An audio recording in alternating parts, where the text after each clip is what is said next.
Today, I show you how to get your Twilio token, a crucial piece of information for managing Twilio services and integrating them into your apps. Start by logging into your Twilio console at consoletwilio.com using your account credentials. If you are new or forgot your password, follow Twilio's password reset instructions.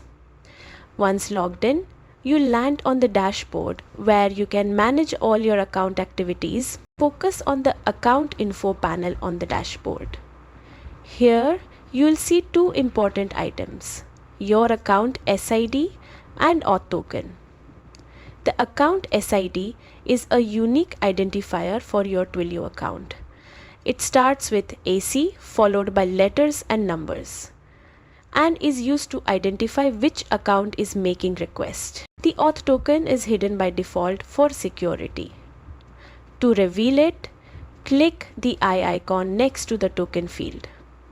This token acts like a password, giving access to your Twilio services. Keep it private and never share it publicly. If you suspect it has been exposed, immediately reset it through the Twilio console.